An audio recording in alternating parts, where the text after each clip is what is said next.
The morning my daughter told me I was too old to handle my own money, the incense on my husband's altar had been burning since dawn. She said it in front of Mrs. Fuang. She said it with a smile so practiced it almost looked real. Mom, at your age, handling bank accounts and government forms is just too complicated.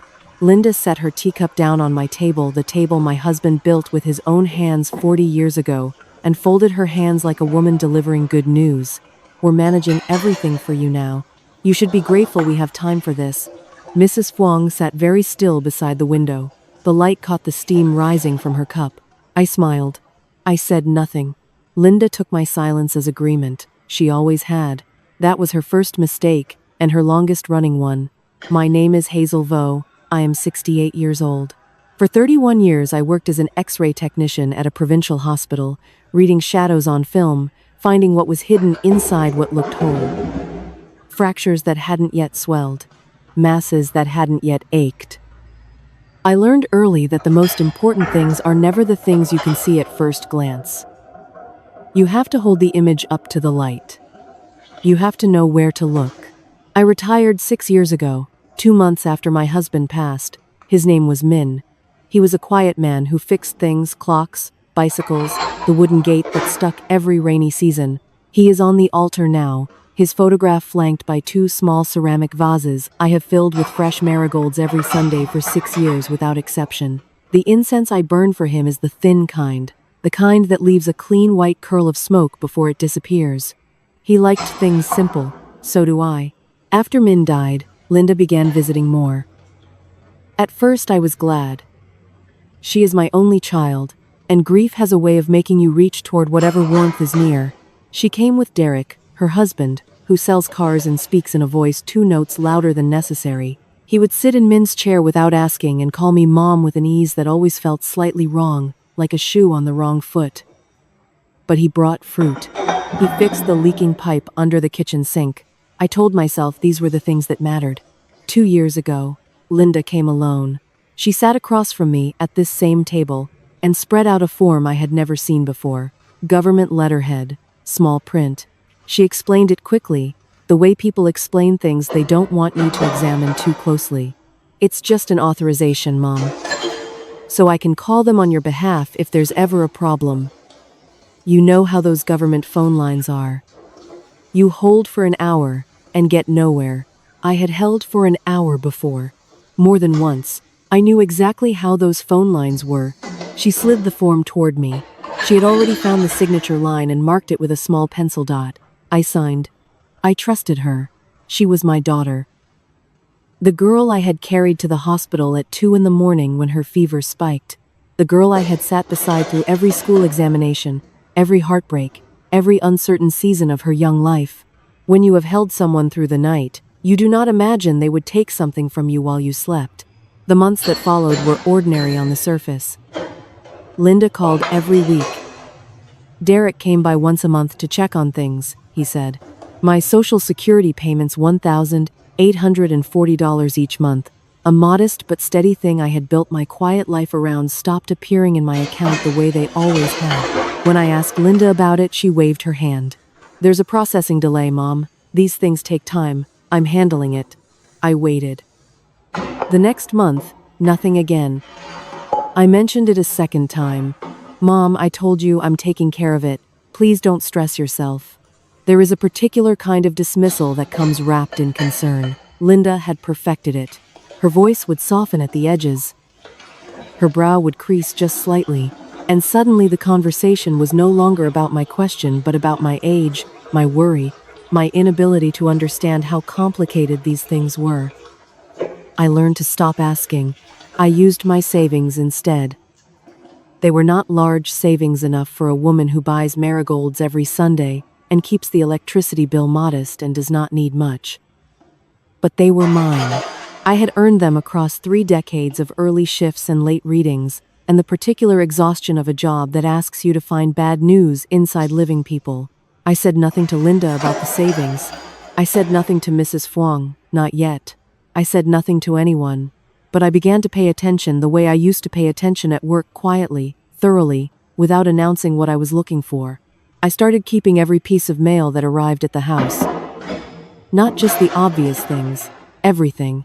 A habit that must have looked like hoarding to anyone who noticed the growing stack in the old tin box I kept beneath the altar table, below Min's photograph, below the curl of incense smoke that rose and thinned and disappeared into the ceiling of this house we had shared for 38 years. That tin box had been Min's. He used it for screws and small parts when he repaired things. After he was gone, I had kept it because I couldn't bear to empty it. Then one day I found a use for it. I began placing letters inside, one by one, whenever they arrived. SSA letterheads, routing confirmations. A notice dated 14 months ago that I had only half understood at the time but had kept anyway because something in the language made me uneasy. Still water, my mother used to say, runs the deepest. She meant it as a warning about the people you should watch most carefully. The ones who never raise their voices. The ones who smile and say nothing. She did not know, when she said it, that she was also describing her own granddaughter. And she could not have known she was describing me. I kept smiling. I kept quiet. I let Linda refill my teacup and tell Mrs. Fuang how devoted she was to her aging mother. And beneath the altar, in the tin box that smelled of machine oil and old metal, the letters waited. Min and I moved into this house in the spring of 1986. He carried the furniture in himself, piece by piece, refusing help from the neighbors who offered. Not out of pride. Min was never proud in that sharp, brittle way some men are, but because he said he wanted to know where every scratch came from. He wanted the house to be something he had touched completely before we began filling it with a life. I stood in the doorway that first afternoon and watched him position the wooden table in the center of the main room, stepping back, tilting his head, moving it 3 centimeters to the left. He looked at me. I nodded. He smiled, and that was that. The table has not moved since. We were not a demonstrative couple. We did not use soft words easily or often. What we had instead was a kind of precise attention to each other, the way he would set my tea on the corner of the table where my hand would naturally reach without me asking, the way I learned to leave the reading lamp on when he worked late so he would not come home to a dark house. Small adjustments, made without discussion, that accumulated over decades into something I can only describe as a perfect calibration. We knew each other the way a technician knows her equipment, completely, without sentimentality, with absolute trust. I spent 31 years reading X-ray films. Min spent 31 years repairing watches and small machinery at a shop 2 streets over. We left the house at roughly the same hour each morning, and returned at roughly the same hour each evening. We ate dinner together. We argued sometimes, about small things, the way he left tools on the kitchen counter, the way I forgot to tell him when visitors were coming. We never argued about anything that mattered. We had already agreed on everything that mattered before we knew we were agreeing. Linda was born in our 3rd year in this house. I remember the night we brought her home from the hospital, the way Min held her in the doorway for a long moment before stepping inside, as if he were presenting her to the house itself, asking it to receive her. She was very small and very loud, and the house absorbed both qualities without complaint. We raised her in these rooms, in this air that still carries, I think, some residue of all those years, the smell of engine oil from Min's hands, the particular stillness of early mornings before anyone else woke, the sound of rain on the tin awning over the back window. Linda was a serious child. She studied hard. She wanted things clearly and did not tolerate ambiguity well. I recognized in her a version of my own professional precision, the part of me that needed images to be sharp, diagnoses to be definitive, answers to hold their shape under examination. What I did not see until much later was what had happened to that precision without patience to temper it. Precision without patience becomes something else. Something harder. Something that does not bend when bending is necessary. She met Derek when she was 26. He was loud in the way she was quiet, expansive in the way she was contained, and I believe she found that complimentary for a time. He sold cars. He was good at reading people quickly, at identifying what they wanted to hear, and providing it efficiently. I noticed this the first evening she brought him to dinner. He complimented the house, the food, the view from the back window, all the right things, all slightly too quickly, in the way of a man who has learned that the fastest route to approval is to name what is already there and present it back as observation. Min was polite. He offered Derek tea and listened carefully when Derek spoke. Afterward, when we were washing the dishes together, Min said only one thing. He looks at everything like he is calculating its value. I did not respond. I thought perhaps Min was being uncharitable. I thought perhaps a man who sold things for a living simply had that habit of assessment, and it did not mean anything particular about his character. I think about that now, often. Min died on a Tuesday in November, 4 days after a routine check revealed a mass that had been growing quietly for longer than anyone had known. He was not a man given to dramatic responses, and dying did not change this. He asked the doctor practical questions. He came home and fixed the kitchen cabinet that had been sticking for 2 weeks. He sat with me that evening in the main room, and we did not speak much, but we did not need to. I held his hand. The lamp was on. The house was exactly as it had always been. He was gone within 6 weeks. The altar was my idea. I built it in the corner of the main room where the light comes in clean in the mornings, a simple wooden shelf, high enough to be respectful, low enough that I can reach it without effort. His photograph is the one from Linda's wedding, because it is the one where he looks most like himself, unhurried, slightly amused. His eyes hold the expression of a man who knows something he is not going to say just yet. I talk to him sometimes, not aloud, just a kind of interior address, the habit of a woman who spent decades calibrating herself to another person and cannot simply stop because that person is no longer in the room. I tell him small things, the price of marigolds at the market, the weather, whether the back gate is sticking again. Lately, I have been telling him about the letters in the tin box. He would have read them immediately. Min. He would have sat down at his table, our table, and spread them out in order and read every line with the methodical patience he brought to every small broken thing that passed through his hands. He would have understood what they meant long before I did. I was slower. I am not ashamed of this. Some things take time to see clearly, not because you are not looking, but because you are still hoping that what the image shows is not what it appears to be. But I was an X-ray technician for 31 years, and I had learned, long ago, that hoping does not change what is already there on the film. The tin box was getting heavier. And somewhere inside me, the part that had read thousands of images and never once looked away from what they showed, had already begun to understand exactly what I was looking at. It began on a Wednesday in March, 2 years before Linda stood in my living room and told Mrs. Fuang how devoted she was. She arrived alone, which I noted because she usually called first. She had not called. She knocked twice and opened the door before I answered, the way people do in houses where they have decided they are already at home. She was carrying a folder, the kind with the plastic cover that crinkles when you bend it. She set it on Min's table without asking. "I brought some paperwork," she said. "Nothing complicated, just something to make your life easier." She was wearing a pale green blouse. I remember this because the color suited her, and I almost said so and then did not, because something about her manner that morning made me hold my words more carefully than usual. She was moving quickly. Not running, nothing so obvious. But there was a quality to her movements that reminded me of a person who has rehearsed an errand and wants to complete it before the rehearsal fades. I made tea. I do not know why I made tea instead of sitting down immediately and looking at what she had brought. Perhaps I wanted to slow the morning down to a pace I recognized. Perhaps I simply needed something to do with my hands. When I came back to the table, she had already opened the folder. There were 2 pages inside. Both had official letterhead at the top, the Social Security Administration's seal, the address of the district office, the small, dense text that government documents always carry, the kind written for people who already understand what it means. "It's just an authorization form," Linda said. "So I can call them on your behalf if there's ever an issue. You know how it is, Mom. You hold for an hour on those lines, and then they transfer you, and you hold again. This way I can handle it if there's a problem." She was not wrong that the phone lines were difficult. I had called once, 2 years after Min died, to update my address when I briefly considered moving closer to the market. I had waited 40 minutes and been transferred twice.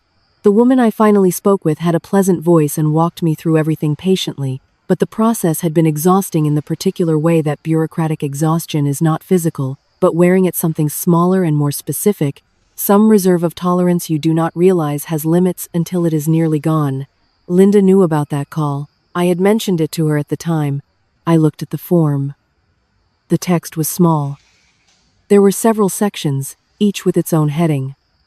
Linda had placed a pencil dot beside the signature line near the bottom of the second page. Just the dot. Nothing else marked or highlighted or explained.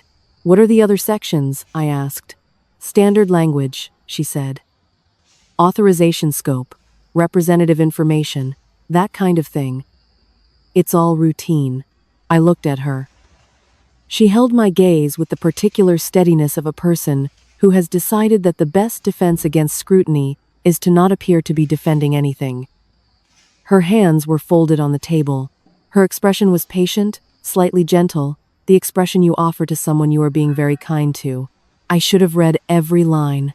I know that now. But I was 66 years old, and she was my daughter, and the tea was getting cold, and I had worked for 31 years learning to trust what was presented to me by people with proper credentials and proper forms, and that trust had accumulated into a habit I did not recognize as vulnerability until it was too late. I signed where the pencil dot was. Linda took the form back before I could look at it again. She slid it into the folder and closed the plastic cover with a small, decisive sound. She stayed for another 20 minutes. She told me about a problem at her office, something about a client whose records were disorganized. She drank her tea. She was relaxed in a way she had not been when she first arrived. The mission was complete, and the relief of it had loosened something in her posture. I noticed this. I stored it in the place where I kept things I had noticed but not yet understood. After she left, I stood at the table for a while. The altar was behind me, Min's photograph facing the room. The incense had burned down to ash while we talked. I had forgotten to light a fresh stick, which I rarely forgot. The first month after that Wednesday, my Social Security deposit did not appear on its usual date. I checked my account through the postal savings office near the market, which is where I have always managed these things, a small room with 2 clerks and a slow computer and a door that sticks in humid weather the same way my back gate does. The clerk, a young man named Bin who had worked there for 3 years, and always remembered my account number without asking, frowned at his screen. "It shows a routing update was processed," he said. "Last month. To a different account." "I did not request a routing update," I said. He looked uncomfortable. "The system shows an authorized change. Filed through the district SSA office." He turned the monitor slightly toward me, though the text was too small for me to read from where I stood. "We can't reverse it from here. You'd need to contact SSA directly." I asked him to write down exactly what was on his screen. He printed a small slip of thermal paper, the kind that fades if you leave it in sunlight, and I put it directly into my bag without looking at it further. I called Linda that evening. "There's a processing delay," she said, before I had finished explaining. "I just spoke with them last week. These things take time to settle. Please don't stress yourself, Mom." She spoke with the same patience she had used at the table that morning in March. The same gentleness. I told myself she must be right. I told myself that government systems are slow, that delays happen, that I was perhaps worried about nothing.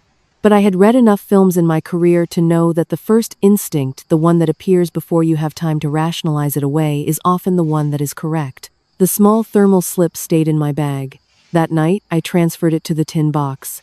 I did not sleep easily. The house was quiet in the way it always is at that hour. The street settled, the altar candle down to a low, wavering point of light. I lay in the dark and listened to the particular silence of a house that holds more questions than answers, and I thought about the form I had signed without reading, and I thought about the routing update I had not requested, and I thought about the way Linda had taken the folder back before I could look at it again, and I began, for the first time, to understand that what I was dealing with was not a delay. It was something else entirely. Something that had been put in motion on a Wednesday in March, with a folder and a pencil dot and a cup of tea that I had made, because I did not know yet what it cost to be someone's mother. I am not a woman who acts quickly. This is not weakness. It is method. In my work, a hasty reading cost more than a delayed one. You could always look again. You could not undiagnose what you had already spoken aloud. So I learned patience as a professional discipline, the practice of sitting with an image until you were certain, until the doubt had been examined from every angle and either resolved or confirmed. I sat with what I knew for 3 weeks before I went back to the postal savings office. During those 3 weeks, I behaved exactly as I always had. I watered the small pot of basil on the kitchen windowsill. I bought marigolds on Sunday. I lit incense for Min each morning and stood before his photograph for a few minutes in the early quiet before the street outside woke up. I cooked my meals. I walked to the market on Tuesday and Friday. I answered Linda's weekly calls with the same measured warmth I had always offered. And I said nothing about the thermal slip in the tin box, or the routing update I had not authorized, or the absence of $1,840 that should have arrived and had not. I said nothing because I did not yet know enough. And because the woman who acts before she knows enough is the woman who tips her hand before she holds it fully. On a Thursday morning, 6 weeks after Linda's visit with the folder, I put on my good walking shoes and went to see Bin. The postal savings office was quiet that hour. One elderly man at the counter ahead of me, asking about a transfer to his son in another province. I waited. The ceiling fan turned slowly. Outside, a motorbike idled and then moved on. When the man finished and left, I approached the counter and Bin looked up and nodded, already pulling up my account on the slow computer without being asked. "Has anything else changed on my account?" I said. "Since last month?" He looked at the screen. He scrolled. He stopped scrolling. "The direct deposit routing was updated again," he said. 3 weeks ago. I had not come in 3 weeks ago. I had not requested anything 3 weeks ago. I had been watering my basil and buying marigolds and behaving exactly as I always had. "To the same account as before?" I asked. He checked. "Yes, he checked. He checked." Judah hesitated. The hesitation of a careful young man who is not certain how much to say. "Mrs. Vo, that destination account, it's not a personal account linked to you. It's a joint account. The name on file is Linda Vo Marsh. My daughter's married name, her account, not mine." I stood at the counter and absorbed this the way I had learned to absorb difficult readings at work fully, without flinching, without allowing the immediate response to contaminate the professional one. Bin was watching me with the careful attention of someone who is not sure if they have just delivered news that will require a different kind of response than the conversation seems prepared for.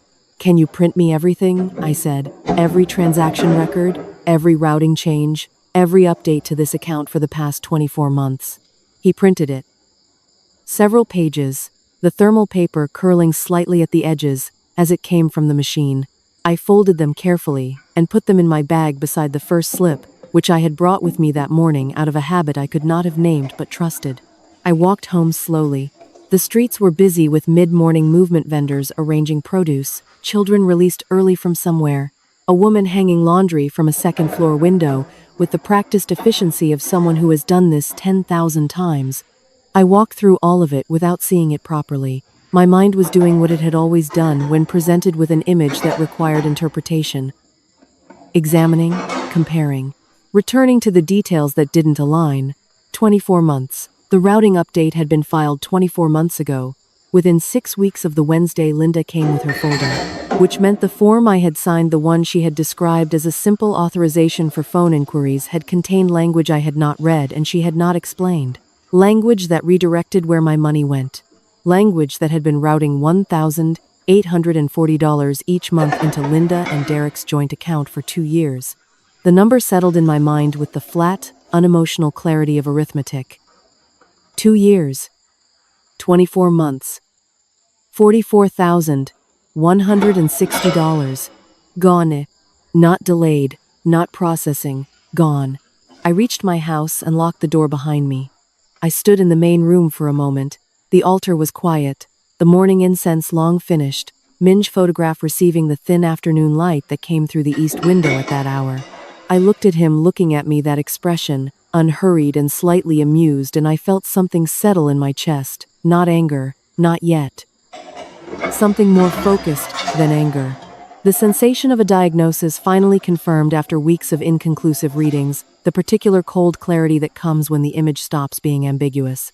I took the papers from my bag and spread them on Min's table. I read every line. I cross-referenced the routing change dates against my memory of Linda's visits. I noted the account number that appeared on every transaction record as the destination. I noted that the changes had been filed through the SSA district office directly. which meant someone had either appeared in person or submitted documentation that the office had accepted as legitimate. The form she had taken back before I could look at it again. I put the papers in the tin box, all of them, in order, with the first thermal slip on top. Then I sat in my chair by the window, Min's chair, the one he used to read in, the one Derek had sat in without asking, at that first dinner, and I thought about what I was going to do. I was not going to call Linda, not yet. Calling Linda now would be like announcing a procedure before the patient had been properly positioned. You moved when you were ready. You did not move because you were frightened or because waiting had become uncomfortable. But I needed one more thing, one piece of paper that I did not yet have, the original authorization form I had signed on that Wednesday in March. The form that existed somewhere in a filing system at the SSA district office. The form that would show, in my own handwriting and Linda's interpretation, exactly what had been done and how. I picked up the phone book from the shelf beside the altar, ran my finger down the government listings in the back, found the number for the SSA district field office, the direct line, not the general inquiry line that put you on hold for 40 minutes and transferred you twice. I dialed. It rang 4 times. A man answered. And the voice on the other end of the line told me something that made me set the phone book down very slowly and look across the room at Min's photograph with an expression I could not fully name. Because the file, the man said, had a second signature on it. A signature that was not mine. The man at the SSA district office had a careful voice. Not unkind. The careful kind. The kind that has learned through experience to deliver difficult information without inflection, without the personal weight that makes official conversations complicated. He told me his name was Mr. Hale. Thomas Hale. He was a field representative, he said, assigned to cases involving account modifications for retired beneficiaries. I asked him to repeat what he had just told me about the second signature. He repeated it. The original direct deposit authorization form, the one filed 24 months ago, the one that had rerouted my benefits to Linda and Derek's joint account, bore 2 signatures.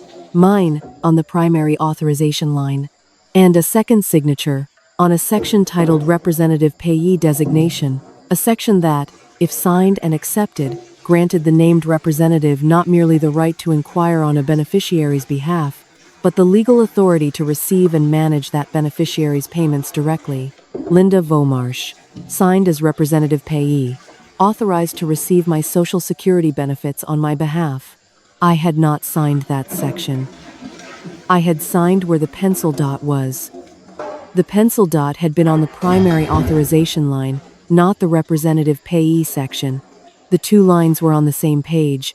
They were not, to an untrained eye reading quickly in a moment of trust, obviously different in their implications. But they were entirely different in their implications.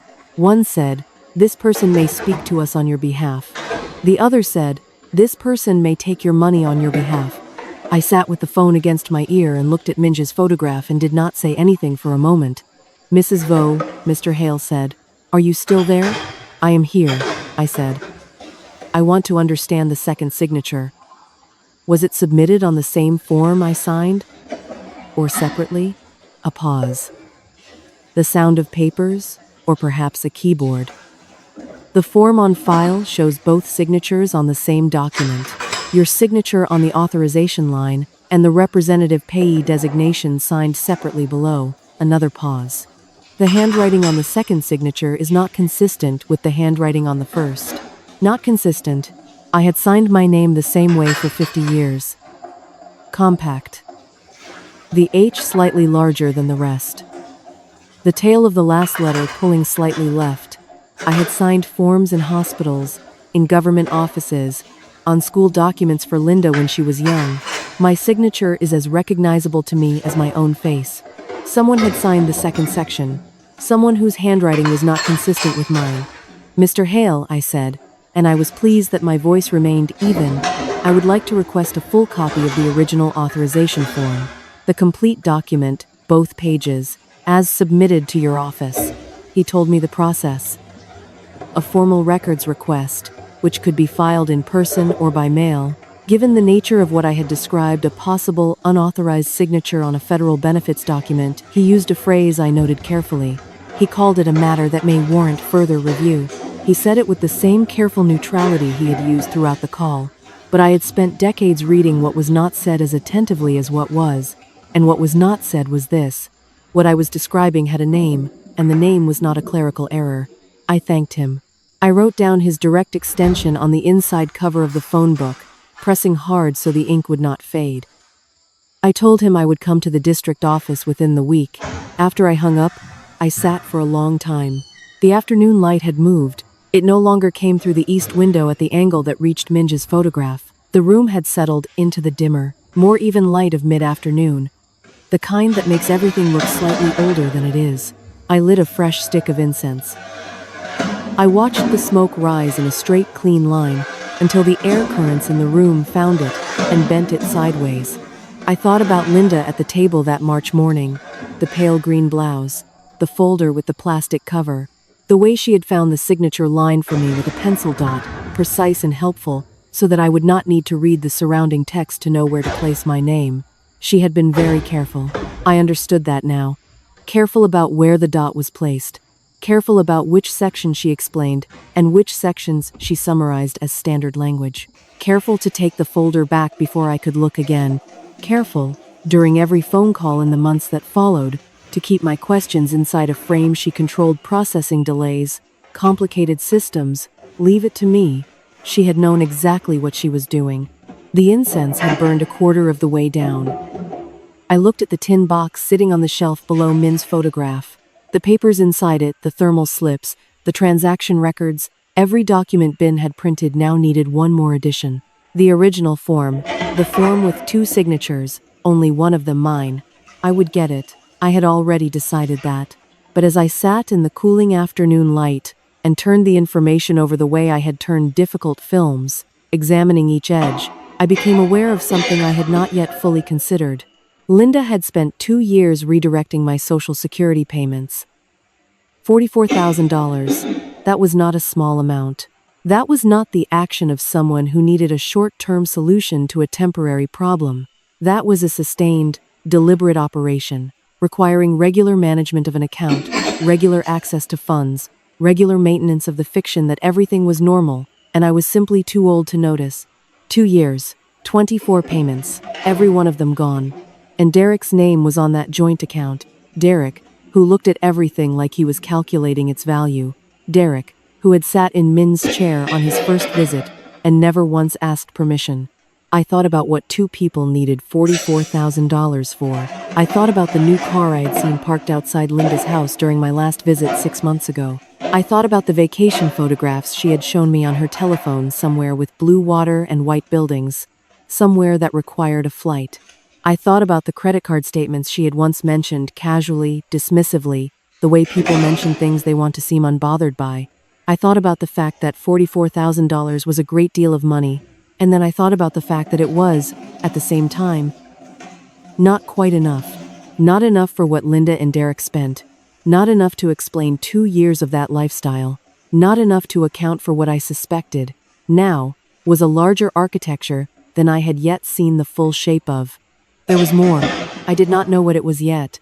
But as I rose to make my evening tea, moving through my quiet house with the tin box waiting on its shelf and Min's photograph watching the room, I became aware of a cold and very specific feeling settling beneath my sternum.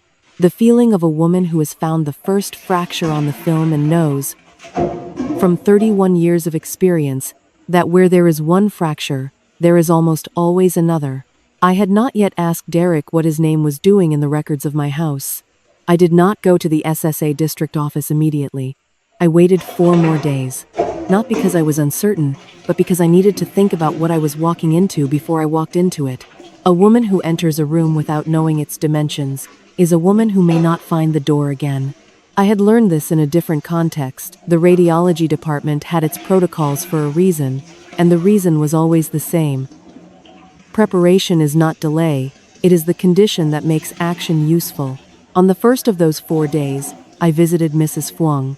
She lives 3 streets over, in a house that smells of dried chrysanthemum and floor polish, a combination I have associated with her for 30 years.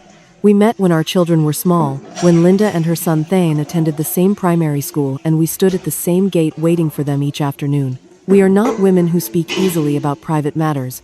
but we are women who understand each other without requiring much speech, which is a different thing, and I have come to believe, a more reliable one. I brought persimmons from the market. We sat in her front room, and I told her everything. Not in the rushed manner of someone unloading a burden, but methodically, in the order in which it had happened, beginning with the folder and the pencil dot, and ending with Mr. Hale's careful voice telling me that the second signature was not consistent with the first. Mrs. Fwang listened the way she always listens, without interrupting, without the small sympathetic sounds that people make when they want you to know they are paying attention, but which actually serve to interrupt the flow of what is being said. She listened completely. When I finished, she was quiet for a moment. Then she said, "What do you need from me?" Not, "How terrible." Not, "I can't believe Linda would do such a thing." Not the performance of shock that would have required me to comfort her instead of receiving her help. "What do you need from me?" I told her. I needed a witness, eventually. I needed someone who knew the full picture in case something happened that required another person to speak on my behalf. And I needed her to say nothing, not to her son, not to her neighbor Mrs. Cam, who knew everyone's business and could not be trusted to contain information she found interesting. Mrs. Fwang nodded once. "You'll tell me when you're ready." I walked home with the persimmon bag empty and something lighter in my chest than had been there for weeks. On the second day, I went through the papers in the tin box again with a different kind of attention. I had been reading them for evidence of what had happened. Now I read them for evidence of what I could prove and how. There is a difference. And it matters. What happened and what you can demonstrate to a third party are not always the same thing. And a woman who confuses the two will find herself in a room full of people who believe her and cannot help her. The transaction records showed 24 monthly transfers, each for exactly $1,840, each to the same destination account. The routing change was time-stamped. The account number was consistent across every record. This was documented. This was provable. What I did not yet have was the original form. The one with the second signature. The one that would show, in a single document, the mechanism by which everything else had been made to appear legal. On the third day, Derek came by unannounced. This was unusual. He had never come alone before, always with Linda. He knocked and smiled and held up a bag of fruit the way people do when they want to seem casual about a visit that is not casual. "Just passing by," he said. "Wanted to check in." I let him in. I made tea. I gave no indication that anything in the room had changed since his last visit, that the tin box on the altar shelf now held 24 months of evidence, that I had spent 4 days calculating the dimension of the room he thought he was standing in comfortably. He talked about traffic, about the weather, about a car he had recently sold to a city official, the kind of detail people include to suggest their lives are going well. I listened. I poured his tea when the cup was low. I said the appropriate things in the appropriate intervals. Then he mentioned, very casually, between a comment about the fruit he had brought and a comment about the difficulty of parking near the market, that he and Linda had been thinking about the house. "You shouldn't have to worry about maintenance," he said. "A property this old needs upkeep. We've actually been looking into some options. Just exploring, nothing decided. But it might make sense, at some point, to think about consolidating things. Simplifying. Consolidating. Simplifying." I looked at him across Min's table and I thought about still water. My mother had said it about people, but she had also said it about situations, that the ones that look settled on the surface are the ones moving fastest underneath, carrying the most, going somewhere you cannot see from where you are standing. I nodded pleasantly. "I appreciate you thinking of me," I said. He left 20 minutes later, the visit neatly concluded, nothing committed to, nothing revealed. I stood at the window and watched his car pull away, and felt the shape of the architecture I had been sensing since the night I called Mr. Hale become slightly clearer. The Social Security money was one room, the house was another. He was already moving toward the second room. On the fourth day, I put on my good blouse, the dark blue one I wore to official appointments, and took the bus to the SSA district field office. Mr. Hale was younger than his voice had suggested. Mid-40s, glasses, the organized desk of a man who takes his work seriously. I sat across from him and presented my account records and my identification and I made my formal request for the original authorization form with the clarity and precision of someone who has spent 3 decades reading official documents and knows exactly what she is asking for. He processed the request himself. While he worked, I told him what I had told Mrs. Fuang methodically, in order, without emotional emphasis. He listened with the focused attention of a professional who has begun to understand that what he is hearing is not a complaint about a clerical error. Before I left, he handed me 2 things. A receipt for my records request, which would be processed within 10 business days, and a separate document, a single page, which he set on the desk between us and let me read without explanation. It was a second routing update request, filed 11 months ago, not the original, which I had known about. A second one, confirming the arrangement, refreshing the authorization, signed with the same representative payee signature as the first. 11 months ago, I had not visited the SSA office. I had not filed any document. I had not spoken to anyone there except the general inquiry line, where I had held for 40 minutes and been transferred and eventually given up. Someone had filed that second update without my knowledge. Someone who had access to my account information and the representative payee authorization, and apparently the confidence to use both a second time. I folded the document carefully and placed it in my bag beside the others. Outside, the afternoon traffic had thickened. I stood on the pavement and looked at the street and felt the pieces of the image settling into their arrangement with the quiet, irrefutable finality of a correct diagnosis.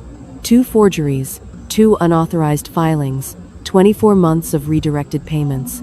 And Derek, 3 days ago, sitting in my house with his bag of fruit, already talking about simplifying the property. They were not finished. They had not come close to finished. And they had no idea that the woman they were planning around had already been to the SSA office, already held the second filing in her hands, and was already thinking about what came next. They came on a Saturday morning, both of them together, which told me this was not a casual visit. Derek drove. Linda sat in the passenger seat with a bag on her lap that she carried inside with the careful manner of someone transporting something important. Derek held the door for her, which he did not usually do. Small performances, both of them.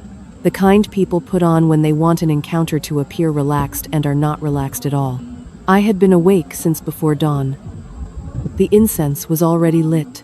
Min's photograph faced the room in the flat early light, and I had stood before the altar for longer than usual that morning, not speaking to him, just standing in the particular quiet of the house before the street outside had started. I knew they were coming. Linda had called the evening before to say they would stop by Saturday morning, nothing specific, just stopping by, the way she always framed things she had decided well in advance. I made tea. I set out 3 cups. Linda came in first. She was dressed with more intention than a casual Saturday visit required. Pressed blouse, earrings, her hair pinned back in a way that suggested she wanted to appear organized, professional, the kind of daughter who had things under control. Derek followed, setting the bag on the floor beside the table, also more deliberately dressed than a man who was simply passing by. They sat down across from me. Linda poured her own tea, which she rarely did, always waiting to be served. A small assertion of ownership. I noticed it and said nothing. "Mom," Linda began, and her voice had the particular quality I had learned to recognize over the past 2 years, the warmth with the steel underneath, the concern that was not concern but management. "We've been doing a lot of thinking. About you, about the house, about making sure everything is settled properly." "I appreciate that," I said. Derek reached down and opened the bag. He removed a folder, not the plastic-covered kind Linda had brought that Wednesday 2 years ago, but a proper document folder, the dark blue kind that lawyers and financial offices use. He set it on the table between us and opened it. Inside were papers. Several pages, formally printed, with what appeared to be legal headers.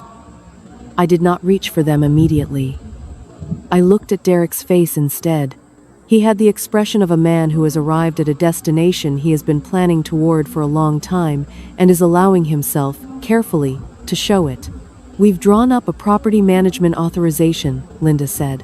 "It lets Derek and me handle the maintenance and administrative side of the house formally. Insurance, utility accounts, any permits that come up. It's just paperwork, Mom. It makes everything cleaner. Property management authorization." I looked at the documents without touching them. The legal headers were from a firm I did not recognize, which meant they had paid someone to prepare this, which meant this had been in preparation for longer than a week, perhaps longer than a month, which meant Derek's casual visit 4 days ago, the fruit and the conversation about simplifying, had been a preliminary step, not a spontaneous thought. "There's also a section about the deed," Derek said. His voice was easy, the voice he used when selling something he was confident about. "Just a co-ownership notation. Keeps things straightforward if any decisions need to be made about the property quickly. Emergencies, renovations, that kind of thing. Co-ownership notation." He said it the way Linda had said standard language, with the smoothness of a phrase that had been selected and practiced for exactly this moment. I looked at the signature line at the bottom of the second page. No pencil dot this time. They had learned, or thought they had learned, that I responded to being guided to the right place, so Derek slid a pen across the table toward me instead. A small silver pen, the kind you keep in a jacket pocket for signing things. I left the pen where it was. "This is a lot to read," I said. "I'd like to look at it carefully before I sign anything." Linda's smile did not falter, but something behind it did. A small adjustment, barely visible. "Of course," she said. "Take your time, there's no rush." But there was rush. I could feel it in the way Derek's hands rested on the table, in the way Linda had poured her own tea, in the way they had both dressed this morning with the quiet intention of people completing a task they had waited a long time to complete. There was a great deal of rush. They simply could not show it. We sat for another 30 minutes. They talked about other things, a neighbor's renovation, the weather, a television program Linda had been watching. I participated in the conversation with the same measured warmth I had maintained for months. I did not touch the folder. I did not pick up the pen. When they rose to leave, Derek took the folder. He left the pen. "We'll come back next week," Linda said at the door. "Let you think it over. If you have questions, just call." She kissed my cheek. Her perfume was the expensive kind, the kind that costs more than a week of groceries.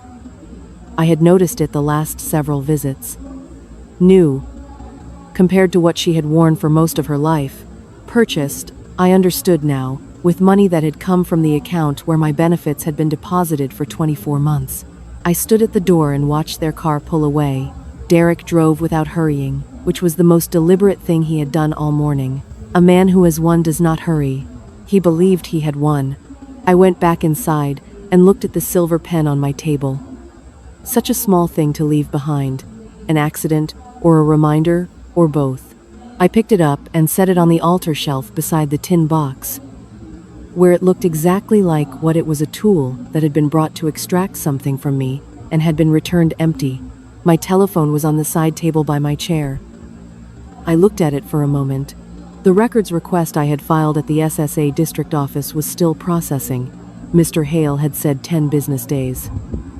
7 had passed, but I had not been waiting idly. I had also, 4 days after my visit to his office, written a letter.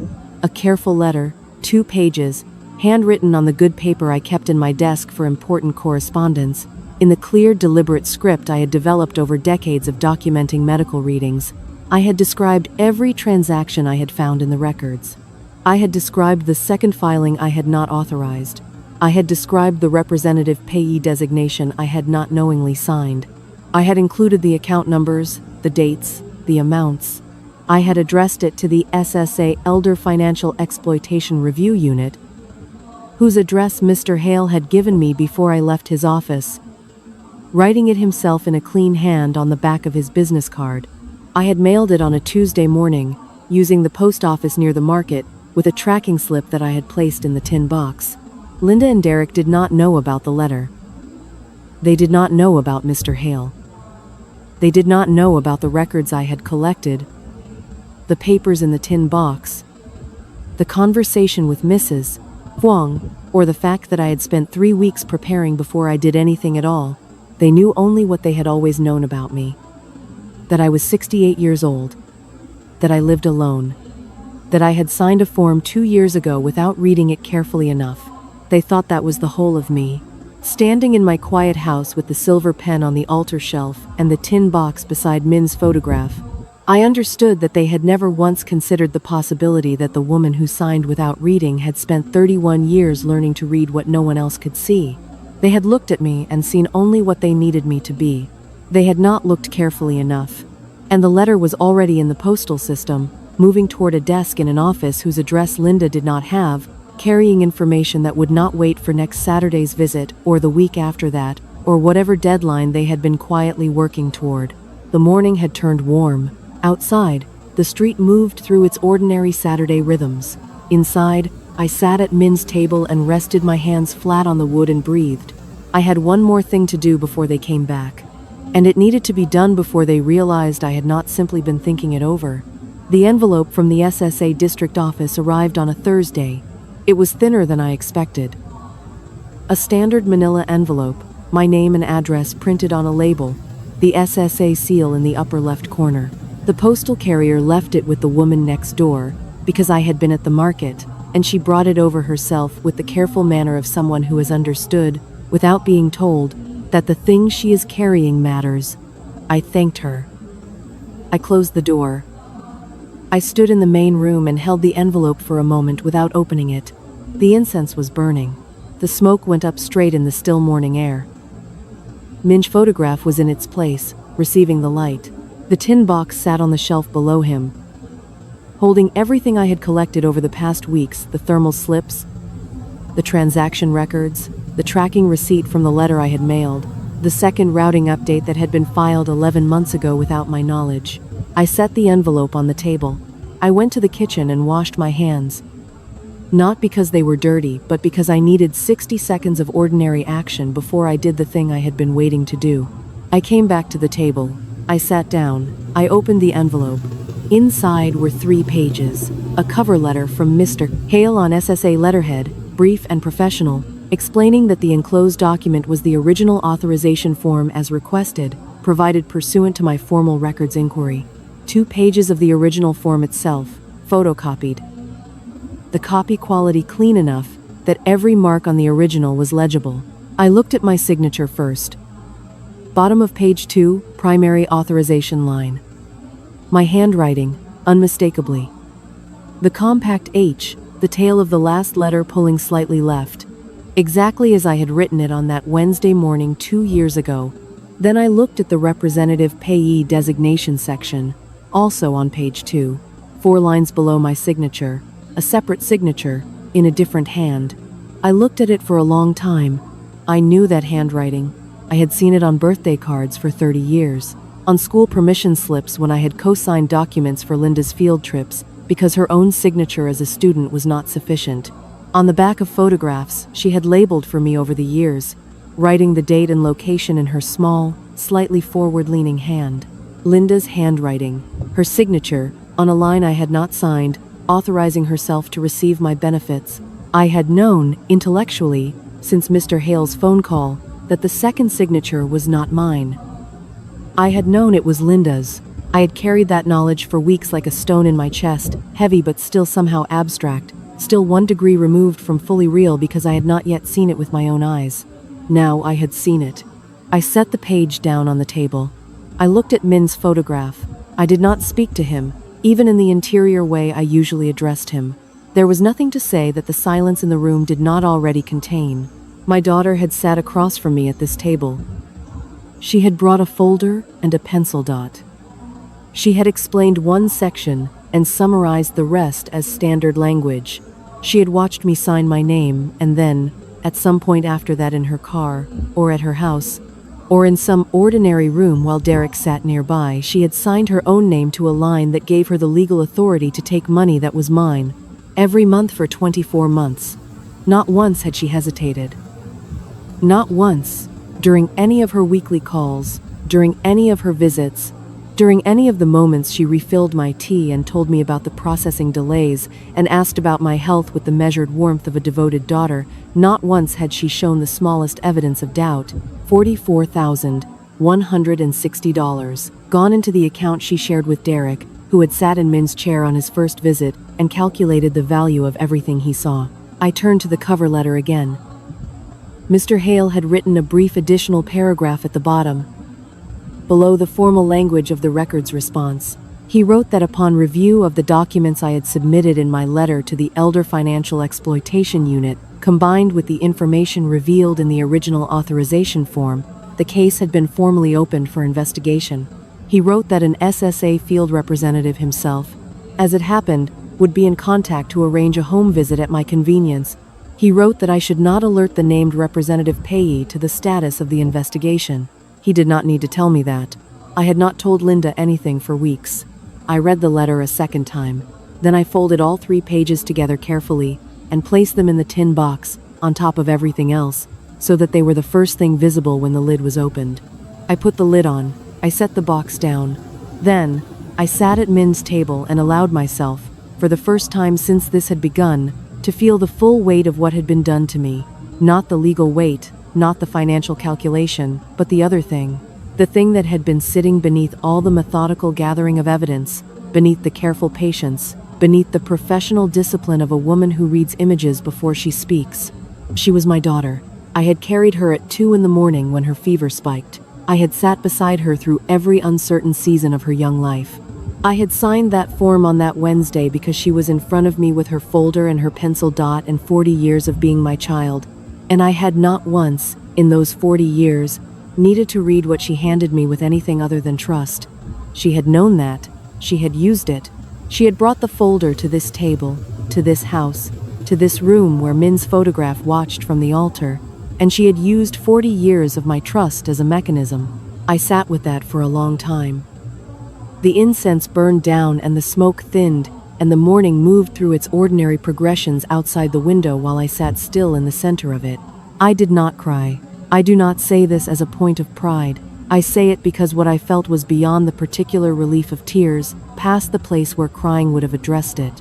What I felt was something older and quieter and more total, the grief of a woman who has discovered that the love she thought was returned was, for a long time, being held up as a surface only, behind which something else entirely was moving.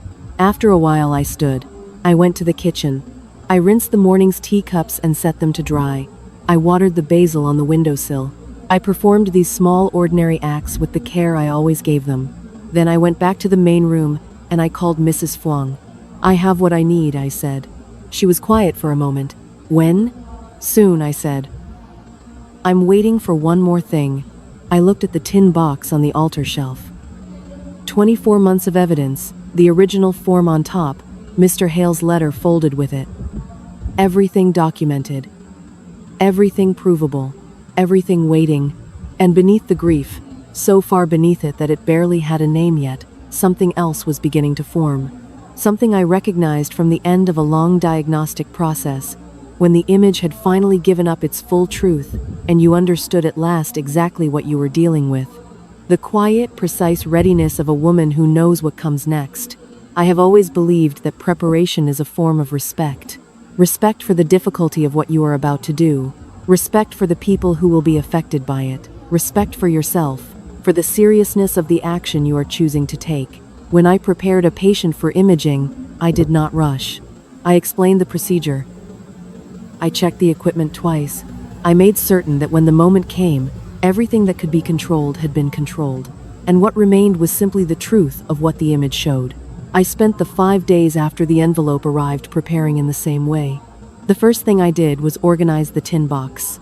I emptied it completely onto Min's table and laid each document out in order. Not the order in which they had arrived, but the order in which they told the story, beginning with the earliest transaction record, moving through each routing update, each monthly transfer, each piece of paper that documented what had been done and when, and to which account and for how much. The original authorization form went near the end, because it was the mechanism that made everything else legible. Mr. Hale's cover letter went last, because it was the response that made everything else actionable.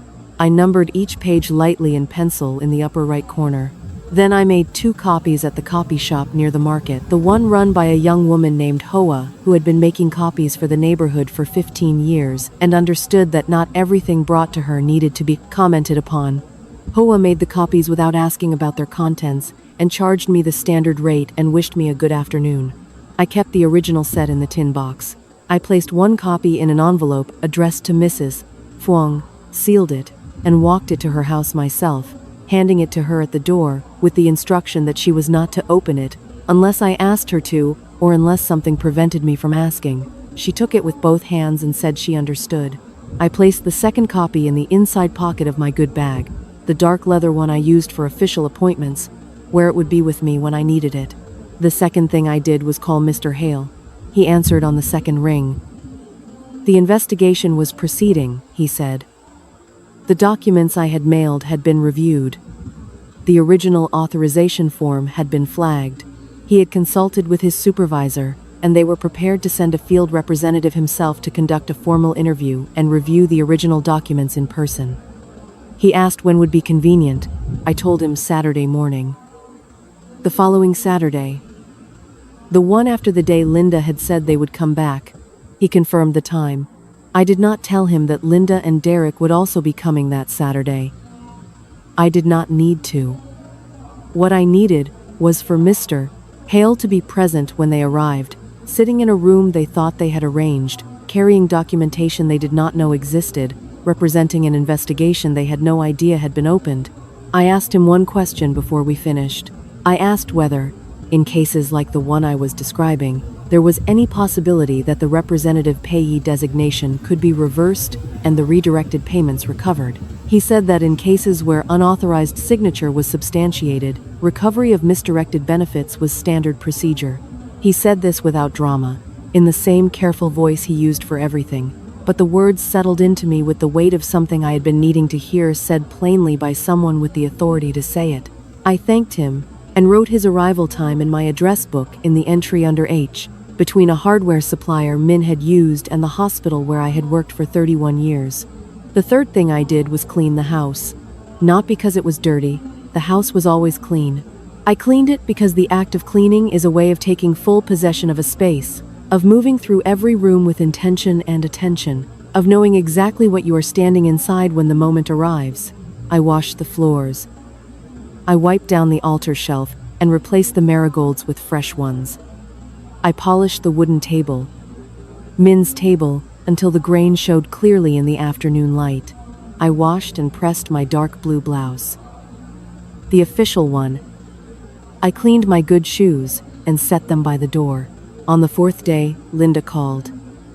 She was warm, unhurried, the performance of a daughter with nothing but good intentions. Just checking in, Mom. How are you feeling? Very well, I said. Thank you for asking. We'll be by Saturday. Around 10, Derek wants to go over those documents with you again. No pressure, just whenever you're ready. Of course, I said. I'll make tea. She was pleased. I could hear it, the small easing of something in her voice, the relief of a woman who believes the difficult part is already behind her, and what remains is only the formality of the signature. I did not correct this impression. After I hung up, I sat for a while in the afternoon quiet. The light moved slowly across the floor. The basil on the kitchen windowsill had grown another inch since I had last measured it against the window frame. Outside, the street moved through its late afternoon rhythms, vendors packing up, children released from school, the particular noise of the day transitioning into evening. I thought about Linda at 10 years old, sitting at this same table doing her schoolwork while I read in the chair by the window. I thought about her face when she concentrated, the way her eyebrows drew together slightly, the way she chewed the end of her pencil without realizing. I thought about the Tuesday evenings when Min would come home from the shop and she would run to the door and he would lift her with the ease of a man who found his daughter weightless no matter how tall she grew.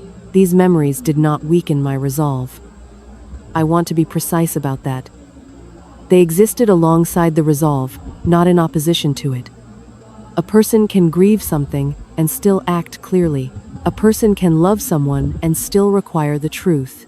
On the fifth day, I did the last thing. I called Mrs. Fuang again and told her to come Saturday morning, a little before 10, for tea. Dress appropriately, I said. We will have guests. She asked no questions. She said she would be there. I put down the phone and stood at the altar for a long moment. The incense smoke was straight and clean in the still air. Min's photograph received the evening light. I looked at his expression, unhurried, slightly amused, the look of a man who knows something he is not going to say just yet, and I felt the particular steadiness that comes when every preparation has been made and what remains is only the thing itself. Saturday was 4 days away. Linda and Derek would arrive at 10, carrying their blue folder and their silver pen, expecting to find what they had always found: a woman alone in an old house, manageable, trusting, ready to be guided to the signature line. Instead, they would find the table set for 4, and the storm they had been standing inside without knowing it was finally about to show them its full shape. Mrs. Fuang arrived at 9:45. She wore her good gray dress, the one she saved for funerals and official occasions, which told me she had understood the register of what I had asked her to attend. I poured her tea and we sat together for a few minutes without speaking, the way we have always been able to sit, in the comfortable silence of women who have known each other long enough to not require noise to fill the space between them. At 9:58, Mr. Hale knocked. He was exactly as I remembered: mid-40s, glasses, organized in his manner, carrying a slim briefcase, and the careful expression of a professional who has learned to enter difficult domestic situations without adding to their difficulty. I introduced him to Mrs. Fuang. He nodded and took the chair I indicated, the one positioned so that he faced the door. He set his briefcase on the floor beside him and accepted tea with a quiet thank you. We waited. At 10 minutes past 10, Linda's key turned in the front gate. I had not told her I still had the spare key they had given back to me 2 years ago. I had not told her many things. They came through the door, the way they always came: Derek first, slightly ahead, his presence filling a room by habit, Linda just behind him with the dark blue folder. They were dressed the way they had been dressed the previous Saturday: intentional, professional, the clothes of people completing a transaction. Derek saw Mr. Hale first. His stride broke, barely, the way a man's stride breaks when he encounters an obstacle he was not expecting in a room he believed he knew completely. Linda stopped beside him. Her eyes moved from Mr. Hale to Mrs.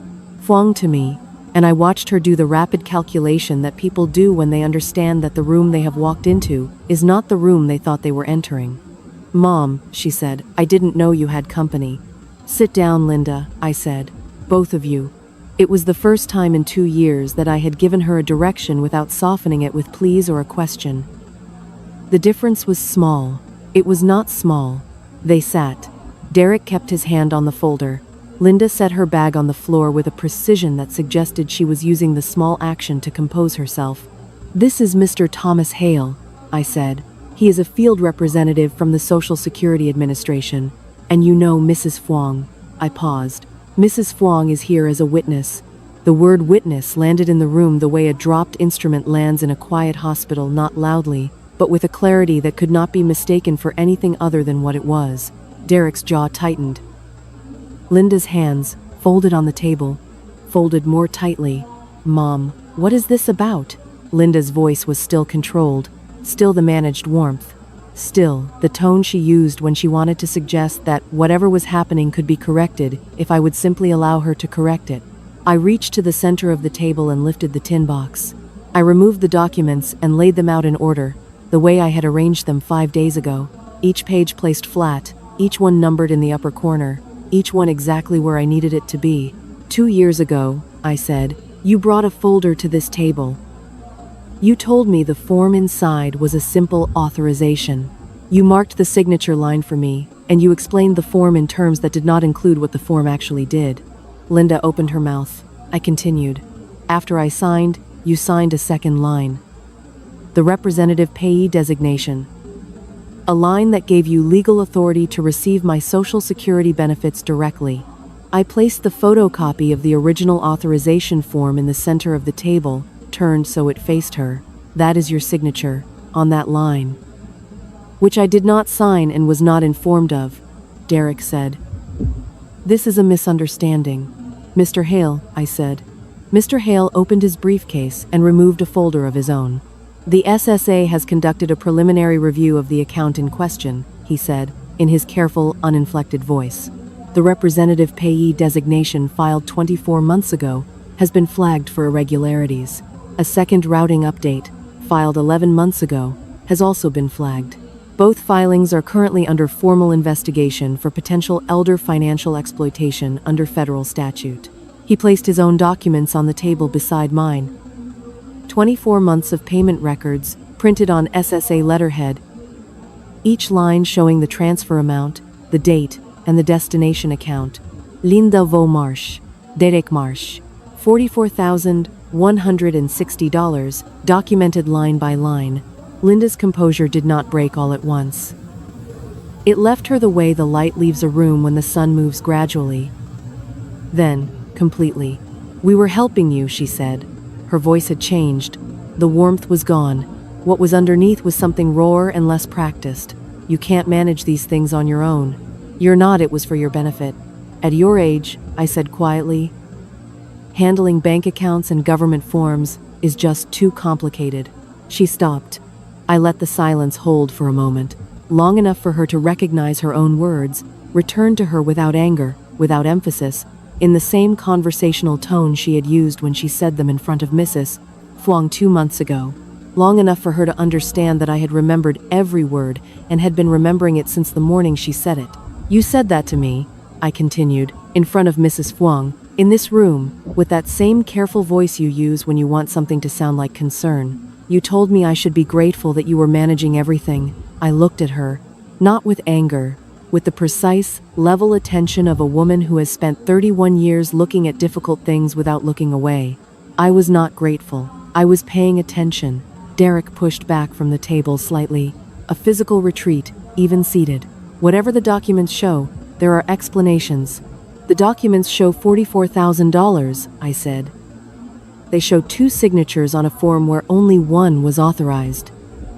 They show 11 months of a second filing I did not make." I looked at him directly. "If you have explanations for those things, Mr. Hale is the appropriate person to give them to."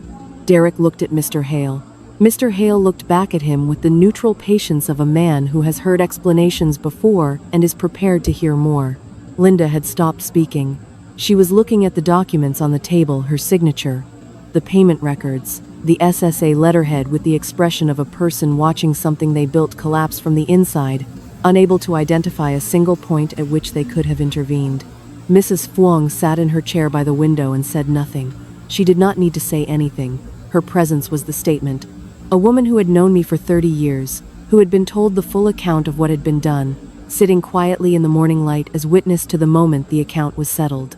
I reached into the tin box one final time and removed the tracking receipt from the letter I had mailed to the Elder Financial Exploitation Review Unit. I placed it on the table beside the other documents. "I wrote to this office 6 weeks ago," I said, "before you came back with the property documents, before Derek visited to discuss simplifying the house. I addressed them both, evenly. Everything I knew at that point was already in the hands of the appropriate authority. There was nothing left for you to take." The folder with the property management authorization and the co-ownership notation was still in Derek's hands. He set it on the table without opening it, the gesture of a man who understands that the thing he brought is no longer relevant. Outside, the street went about its Saturday morning. A vendor called out.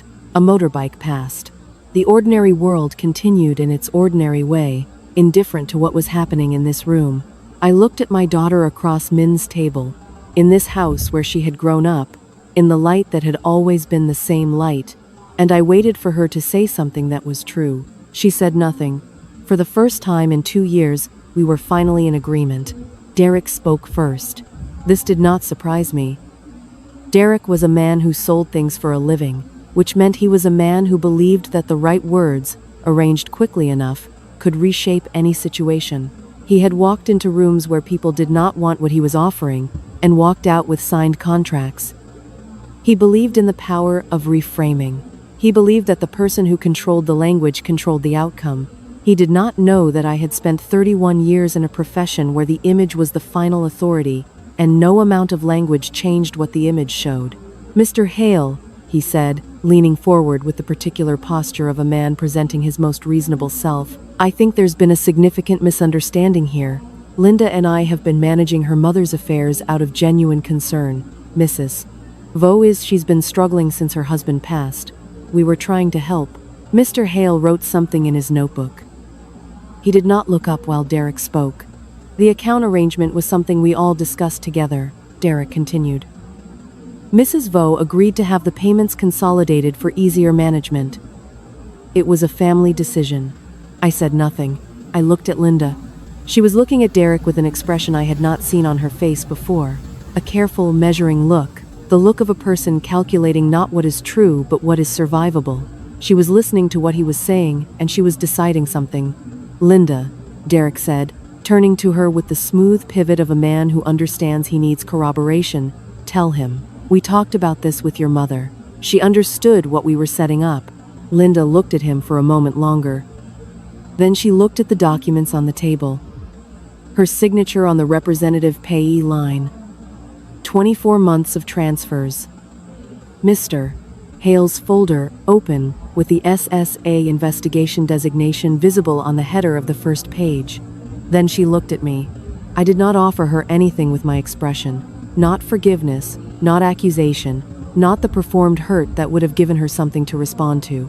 I simply looked at her the way I had looked at films for 31 years steadily, without flinching, waiting for the image to tell me what it contained. "We didn't discuss it with her," Linda said. Derek's head turned toward her with the speed of a man who has just heard something that cannot be unsaid. "Linda, we didn't discuss it with her," she said again, more quietly, as though saying it twice made it more manageable. I filled out the form. I signed the representative payee section myself. She didn't know what she was signing. That was the point. The room absorbed this. Mr. Hale wrote in his notebook. Mrs. Fwang sat by the window without moving. Derek's composure, which was a finely constructed thing, showed its first real crack. "What are you doing?" "The investigation is already open," Linda said. She was looking at her hands now, not at him, not at me. "There are 2 signatures on that form, Derek. Mine and hers. They've already compared the handwriting. There are 24 months of transfers on a document printed by the SSA itself." She paused. "The second filing is the problem. The one from 11 months ago. That was your idea," Derek said. The 4 words were out of his mouth before he understood what they meant in this room, in front of these people, with Mr. Hale's pen moving in his notebook. Linda looked up at him then. Something had finished in her face, some last negotiation with herself that she had been conducting since she sat down and found the table set for 4. "Yes," she said, "and you handled the submission. Because you asked me to."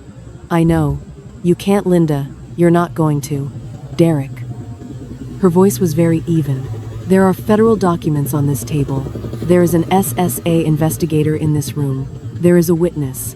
She looked at Mrs. Fwang briefly, then back at him. "Whatever we say right now is part of the record." Derek sat back.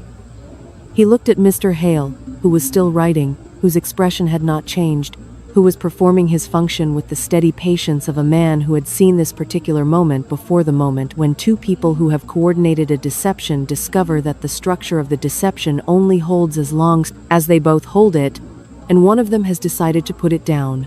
"I want to speak with a lawyer," Derek said. "That is your right," Mr. Hale said, without looking up. "I want to speak with a lawyer before I say anything else." "Also, you're right." Derek pushed back from the table and stood. He looked at Linda, a long look that contained everything they had built together and everything they had just done to it, and then he picked up the dark blue folder, the one with the property management authorization and the co-ownership notation, the room they had been planning to take next, and he walked to the door. He did not say goodbye to me. He did not look at Mrs. Fwang. He walked out of my house carrying his empty folder. And the front gate opened and closed, and his car started. And then the sound of it moved away down the street and was gone. Linda stayed. She sat at Min's table in the house where she had grown up, and she did not move for a long moment after the sound of Derek's car had faded. The morning light was the same light it had always been in this room. The incense had burned a third of the way down. Somewhere outside, the vendor was still calling. "He filed the second one himself," she said. "Not to me or to Mr. Hale or to Mrs. Fwang, but to the table, to the documents, to something she was working through in real time. I told him once was enough. I told him we had what we needed. He said we should refresh the authorization in case anything changed." She stopped. "I should have known that meant he had plans I hadn't agreed to." "The property," I said. She nodded once, a small movement, like something collapsing inward. "He'd been talking to someone at a property firm. Without telling me. I found an email 3 weeks ago. He was looking into market values, what a house in this neighborhood would sell for. what the process would be if you were designated incapacitated. She looked up at me then. I didn't tell him to do that. But you told him about the house, I said. You told him it was the next thing. She did not deny it. I looked at my daughter across the table. She was 41 years old, and she had just watched the man she had built a life with walk out of my house, rather than share in what she had decided to tell the truth about. She had made a calculation, the cold, unsentimental kind that she had always been capable of, the precision without patience that I had identified in her when she was a child, and not known what it would one day cost her. She had calculated that Derek was the greater liability, and she had put him down. This was not remorse. Not yet, and perhaps not ever in any complete form. But it was something. It was a woman who had done a harmful thing, choosing, at the last available moment, not to compound it with a lie she could not sustain. Mrs. Vo, Mr. Hale said, I'll need formal statements from everyone present. I'll arrange the appropriate follow-up. He looked at Linda. Miss Vomarsh, I'll be in contact regarding next steps in the investigation. I'd advise you to retain legal counsel before that meeting. Linda nodded. Mr. Hale closed his notebook and gathered his documents with the efficient care of a man who has completed what he came to do. He shook my hand at the door, thanked Mrs. Fuang, and left with the same quiet competence with which he had arrived. Mrs. Fuang rose a few minutes later. She touched my hand once, briefly, the way she has always communicated the things she does not say aloud. Then she put on her shoes and went home. Linda and I sat alone in the room. Outside, a child laughed at something. A door opened and closed somewhere down the street. The ordinary Saturday world continued, patient and indifferent, the way the world continues through everything. I don't expect you to forgive me, Linda said. I know, I said. We sat for a while longer.